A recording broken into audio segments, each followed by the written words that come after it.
Olá, saudações aos amigos do Textualizando, à equipe, aos professores, aos seguidores do canal. É uma alegria para mim participar e colaborar um pouco com esse projeto tão lindo e tão urgente, né? Hoje a ideia é conversar com vocês um pouco sobre o diário, da perspectiva de quem escreve e pratica, né, esse tipo de escrita, mas, sobretudo, da perspectiva dos estudos literários, das teorias, daquilo que os estudiosos do diário vêm escrevendo e falando sobre ele, né?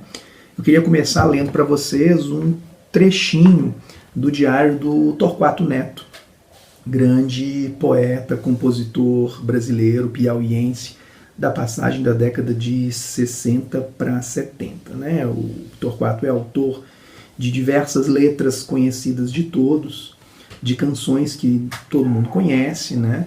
Ele participou diretamente daquele disco coletivo lançado em 1968, Tropicália ou Panis et Circenses, que é o disco manifesto do movimento tropicalista. Né? Ele está na capa, inclusive, do disco coletivo. Né? Então, uma figura importantíssima para a cultura brasileira, para a música brasileira, para a literatura brasileira, para o jornalismo brasileiro, uma figura múltipla. Né?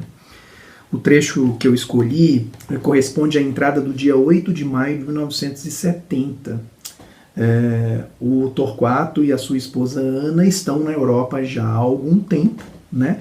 E nesse trecho que eu vou ler para vocês, ele registra o fato de a marca de um ano na cidade de Paris, né? Então ele começa dizendo justamente isso. Deve estar completando um ano que chegamos a Paris. Você se lembra do barulho nas ruas, na rua, no Boulevard Saint-Michel? Era desconcertante para nós que vínhamos do tempão em Londres e seus ingleses. Hoje estamos mal sentados na casa alheia, vendo o Brasil, nós somos o Brasil, caminhando como Deus é sempre. Aqui estamos, aqui chegamos. Como forasteiros e forasteiros, continuamos aqui, neste meu país. Principal é que um inglês é a Inglaterra, um francês é a França. Nós somos os brasileiros típicos do Brasil no dia 8 de maio de 1970. O casal havia saído do Brasil logo após a aparição, o lançamento do disco, né? E principalmente sob o impacto da instauração do ato institucional número 5, AI-5, em dezembro de 1968. Né?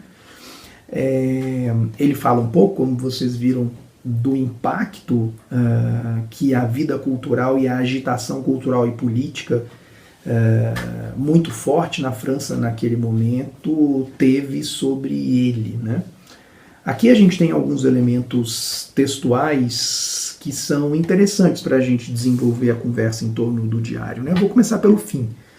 O Torquato termina repetindo a data, né, da entrada desse fragmento. Ele diz: nós somos os brasileiros típicos do Brasil no dia 8 de maio de 1970. Né? E isso é interessante porque reforça uma das características mais patentes do diário, né? Desse tipo de escrita, dessa prática. Eu vou dizer muito prática, né? Eu vou falar muito no diário como uma prática, mais do que como um gênero. Que essa dimensão da presentidade, né, da atualidade do diário, da proximidade, para não dizer da coincidência entre o tempo da enunciação e o tempo do enunciado. Né? Os estudiosos desse tipo de escrita, da escrita íntima e em especial do diário, sempre tocam nessa tecla. Né? O diário é um texto, é uma escrita na qual o presente pulsa. Né? O leitor está muito próximo do diarista, né? Como se nós pudéssemos ouvir a respiração, as hesitações, o pensamento, a própria corporalidade de quem escreve. Né? Nesse sentido, Um elemento também que eu acho importante ressaltar, e que tem a ver com uma outra coisa sobre a qual eu vou falar daqui a pouco, é a importância do manuscrito, né? É muito diferente para o leitor, mas principalmente para o estudioso, ter contato com o texto manuscrito e com o texto editado e impresso, né, posteriormente, como é o caso aqui desse trecho que eu estou lendo para vocês, que foi publicado numa coletânea de textos do Torquato Neto, organizada pelo professor Ítalo Morricone. Eu não tive o prazer de conhecer os originais, né? E nos originais há vários elementos que reforçam essa presentidade, né? Essa atualidade, essa pulsação do presente. Os erros, a grafia, a ortografia, as hesitações, os sinais, os desenhos, os elementos não verbais, as rasuras, né? Então tudo isso faz com que o leitor se sinta mais próximo, né, do diarista. No caso deste fragmento, a gente tem alguns elementos interessantes. O Torquato, por exemplo, usa uma seta, não sei se dá para vocês verem aqui, né, uma setinha.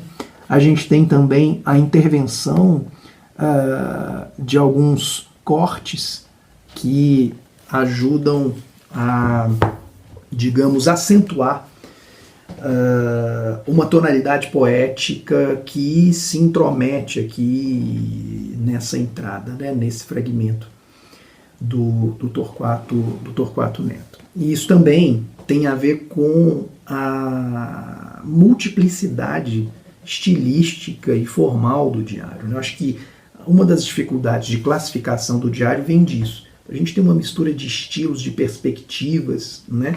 E dificilmente vocês vão encontrar num diário, se a gente for pensar na sequência das entradas, né, principalmente em diários de longa duração, dificilmente vocês vão encontrar um eu único, um eu uniforme, sempre igual a si mesmo, né? A fragmentação do diário, ela corresponde muito à fragmentação do sujeito, né? Principalmente do sujeito moderno. Não é por acaso que o interesse pelos diários vem crescendo muito nos últimos anos, desde o século XIX, né? Que é justamente um momento que se interessa muito pela questão do sujeito, pela subjetividade privada, né? E por aí vai. Bom, então uma das dificuldades que nós temos ao falar do diário é justamente defini-lo, né? Então eu acho que um primeiro passo interessante é essa questão da presentidade, né? Mas isso também não define o diário como um todo. Alguns teóricos chamam a atenção para a predominância da escrita íntima em oposição à ficção. Eu acho também um pouco complicado essa diferenciação, né?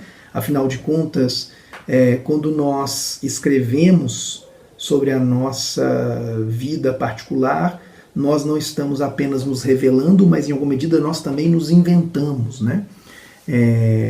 A linguística enunciativa nos ensina isso, mas também a psicanálise e também a filosofia falam muito, batem muito nessa tecla, principalmente no contexto da modernidade, né?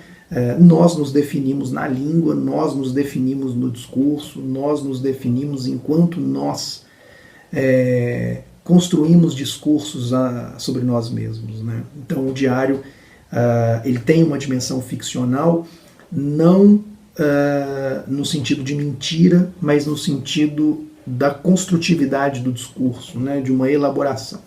É claro que essa elaboração do discurso ela é muito mais frágil no diário do que na autobiografia, por exemplo, né? O diário ele é marcado por essa fronteira tênue e tensa entre a vida e a escrita, né? Entre uma dimensão literária e uma dimensão existencial, uma contaminando a outra, né? Por isso eu acho complicado estabelecer uma ruptura muito drástica entre a escrita de si e a ficção. O diário emprega diversos elementos narrativos estilísticos, estruturais, tonais. Então, acho complicado essa divisão. O diário não é exatamente uma obra, né? Ao contrário da autobiografia. A autobiografia, ela lida também com a matéria íntima, mas ela lida com a matéria íntima abordada a partir de uma certa distância, né? Reelaborada num contexto mais frio, né? Ao passo que o diário, justamente por essa sua dimensão presente, né? Por essa sua ligação com o presente da experiência, ele tende muito mais à fragmentação, como eu disse, e ele está muito mais próximo de um arquivo do que de uma obra, né? O diário pode vir a ser uma obra. A gente hoje tem acesso ao diário de muitas pessoas famosas, poetas, músicos, políticos, né? Mas essa constituição do diário como obra, ela é sempre a posteriori, né? Ela depende de um gesto editorial. Alguém tem que pegar aquele diário, reunir, pesquisar a relação daquele diário com uma narrativa de vida um pouco mais coerente, né? Estudar os seus manuscritos, enfim, precisa passar por um trabalho de pesquisa genética e editorial, como é o caso aqui deste diário do Torquato Neto, que aliás não foi publicado na íntegra, né? Esse trechinho eu tirei de uma coletânea de textos do Torquato organizada pelo Ítalo Morricone, né? É um livro no qual, além desses trechos de escrita íntima, há também uma série de outros textos, né? Outros gêneros cultivados pelo Torquato, né? Bom, então, como eu ia dizendo, a autobiografia, ela lida com a matéria textual de maneira fria, né? Então, a autobiografia, ela tende à organização, à conversão da matéria íntima em narrativa coerente e progressiva, né? Enquanto o diário, além da fragmentação, é marcado por essa espécie de irredutibilidade sistemática, ou seja, é muito difícil encontrar um sistema coerente, uma sequência narrativa coerente, límpida, numa sequência de entradas, né? Ou seja, num diário. Então, do ponto de vista literário, se a gente for pensar a partir da perspectiva dos estudos literários, o diário ele é uma prática que se opõe à concepção clássica de obra, né? Que é fundamentada sobre a ideia de acabamento.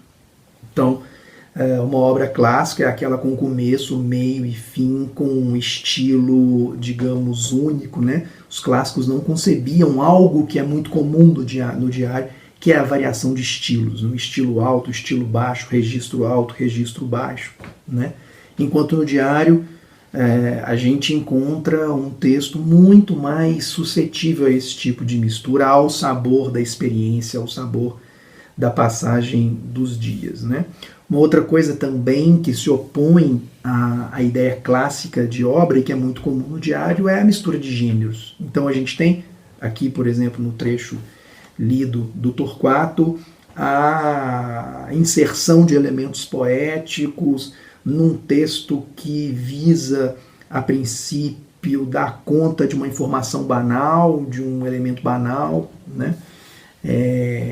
E às vezes a gente tem uma estrutura dialógica. Aqui, por exemplo, vocês viram, o texto incorpora um interlocutor, no caso uma interlocutora, né? A Ana, sua esposa. Então, a gente não tem no diário nenhuma pureza, né? É um texto do ponto de vista da teoria dos gêneros literários e também do ponto de vista da teoria dos estilos, né? Da teoria clássica dos estilos. A gente tem aqui um tipo de escrita bastante impuro, essencialmente impuro. Então o diário, ele ele é uma escrita que avança às cegas, né? Isso também é importante. Ele não segue um plano, ele avança às cegas ao longo dos dias, né? Sem controle, sem finalidade, sem plano. Ele está muito mais próximo de um relicário, né? Quem diz isso é o Philippe Lejeune, que é um grande especialista em escrita íntima, em escrita de si, que publicou um livro que foi inclusive traduzido para o português e que saiu para a editora da UFMG, chamado O Pacto Autobiográfico de Rousseau à Internet. Interessante, né? Ele vem reconstituindo o discurso autobiográfico desde o Rousseau até as formas mais recentes de escrita de si ligadas ao universo digital. Um outro texto que ele dedica no qual ele se dedica especialmente ao diário, ele vai falar isso. Ó, o diário está mais próximo de um relicário, né, de um conjunto de fragmentos. Né? Está muito mais próximo disso do que de um texto com um plano claro, com começo, meio e fim. Né? Então ele vai avançando assim, sem se preocupar com um ponto final. Né? O ponto final do diário é a morte do diarista ou a desistência do diarista. Né? É comum que a gente tenha grandes lapsos temporais entre um conjunto de cadernos, por exemplo, um conjunto de textos e outro. Né? Então, às vezes, o diarista pode começar a escrever e ficar lá, sei lá, anos escrevendo, depois ele dá uma pausa e retoma. Né? Essa dimensão fragmentada do diário, eu falei agora há pouco da sua irredutibilidade ao sistema, né, integral e unitário, por exemplo, da autobiografia, tem muito a ver com as características do sujeito moderno, né, como a psicanálise especialmente, mas também a linguística e também a filosofia já ressaltaram em diversos termos. Né? O Schlegel, que é um poeta importante, filósofo do romantismo alemão, que é justamente um momento em que a escrita se aproxima da intimidade, né? Da experiência do sujeito privado, etc., ele vai dizer em algum momento o seguinte: eu não posso dar uma mostra de quem eu sou ou do que sou, né, do meu eu inteiro, senão como um sistema de fragmentos, porque eu mesmo sou constituído por um sistema de fragmentos. Isso tem tudo a ver com o diário, né? Então, em alguma medida, dá para dizer que o diário, ele não só revela como, e eu vou dizer principalmente, né, e o diário não só revela como, em grande medida e principalmente, ele ajuda a construir esse eu. Né? Então, existe ali um eu que vai se construir no próprio discurso e é um eu, tal qual as teorias do sujeito moderno dizem, é um eu fragmentário, é um eu nada unitário, é um eu disperso, é um eu incoerente, né? Que não passa por esse filtro da inteligência construtiva, né? Que vai transfigurar essa matéria íntima em obra, em trabalho acabado. Né? Então, no diário a gente sente muito isso também, eu vejo isso na minha própria escrita. Existe um desejo de controle, né? Todo diarista, quando escreve, ele tem o desejo de encontrar um sentido, de estabelecer uma coerência entre a experiência de um dia, a experiência de outro, a experiência de um mês, a experiência de outro, sempre em busca de uma unidade para a personalidade, para a experiência. Né? Mas trata-se de um desejo sempre fadado ao fracasso. Né? O diário ele evidencia muito isso, a nossa dificuldade ou até a impossibilidade de se controlar a vida. Né? O diário mostra o quanto a vida só pode ser controlada, a experiência só pode ser controlada artificialmente num segundo momento, graças a um trabalho intelectual, de elaboração artificial do discurso, né, da matéria íntima, como eu disse agora há pouco. Né? Uma outra coisa interessante do diário é que ele raramente ultrapassa a dimensão do rascunho, né? Vocês viram aqui no texto do Torquato, ele começa com uma informação e vai em direção a outra, né? Do ponto de vista do conteúdo, a gente tem aqui uma informação, inclusive, de interesse histórico, né? Ele está saindo do Brasil. Eles saíram do Brasil já há algum tempo, mais de um ano, né? Porque eles vêm da Inglaterra para a França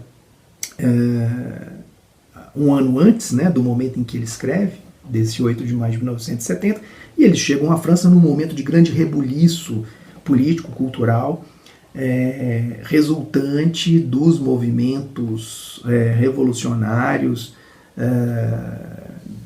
das grandes manifestações estudantis que acontecem por lá 2 anos antes, né, justamente em maio de 1968. Então há uma, digamos, uma afinidade ali entre as experiências históricas, né, com a diferença que o Brasil estava sob um regime de exceção violento, cada vez mais perseguidor, né. Então tem uma dimensão meio de rascunho, né. Ele começa com letra minúscula e aí tem alguns trechos que são mais informativos, outros são um pouco mais poéticos e fragmentados, né. O próprio Philippe Lejeune ele fala que o rascunho do diário ele é feito ao longo do dia, né? A gente vai vivendo e vai de alguma maneira imaginando a transformação daquilo em escrita, né? Como que aquilo vai depois ser organizado em forma de escrita. A gente poderia evocar essa questão da presentidade, né, do diário como uma marca de gênero, né? Como uma marca formal, né, que nos levasse a definir de maneira, digamos, definitiva o que é o diário. Acontece que a escrita do diário não se resume a essa dimensão presente, embora isso seja, na minha opinião, o que há de mais interessante ali, né? O diário às vezes se confunde com a memória. Então, às vezes o diarista vai recuperar elementos do passado, vai se debruçar sobre o passado, né? Ele nem sempre é fiel ao presente, né? O que há de presente ali é a relação que essa memória do passado, que essa rememoração do passado tem com um contexto atual, né? Que é o momento no qual ele está escrevendo, né? Bom, eu acho que é isso, o mais importante sobre o diário. A minha ideia aqui foi muito mais levantar para vocês algumas questões. Eu evitei definições muito duras, evitei enquadrar o diário, justamente porque o diário, para os estudos literários, tem essa dimensão crítica, né? Ele é um desafio às classificações e ele evidencia o quanto essas classificações mais duras são vulneráveis e parciais. Eu, então, convido vocês a lerem depois com calma os diários do Torquato Neto. Há, por exemplo, na obra, digamos, íntima do Torquato Neto, uma sequência de entradas bem interessantes, também da década de 1970, que é o Diário da Internação, muito forte. São textos que ele escreve em uma das suas internações na luta contra o alcoolismo. Então, ali a gente tem um tipo específico de diário, né? Ou seja, um diário ligado a uma experiência específica, no caso dele, a internação para o combate ao alcoolismo, né? Mas a gente tem também os diários de viagem, o diário de bordo, o diário de leitura, por exemplo, é muito interessante. Quem cultiva essa escrita, né? Escrever sobre leituras que você vem fazendo ao longo do tempo, e daí há uma mistura de crítica literária, impressões de leitura e a própria experiência pessoal do leitor diarista, vamos dizer assim, né? Eu, em algum momento, segui, né, essa prática, né? Tive o hábito de escrever sobre as minhas leituras, mas nunca consegui construir, digamos, uma sequência mais ou menos cronológica que pudesse ser chamada de diário de leitura, né? A minha prática de diário, ela já vem de algum tempo, mas ela também vai um pouco ao sabor do meu tempo, da minha disponibilidade afetiva, que é bastante flutuante, como a de todo mundo é bastante flutuante. Às vezes o diarista, e eu faço muito isso, ele vai lá no diário e escreve uma frase, né, meio que para marcar o dia, com o objetivo às vezes de contar um fato sem desdobrar demais, né? Aí no dia seguinte, ao contrário, ele está mais impulsionado e inspirado a escrever mais longamente, enfim. Espero que vocês tenham gostado e percebido o quanto o diário é um convite à reflexão sobre diversos fatores da criação literária, da experiência pessoal, da escrita de si, né? E é, na verdade, uma prática existencial e literária aberta, né? Que não aceita facilmente classificações generalizantes e duras. Um grande abraço para você.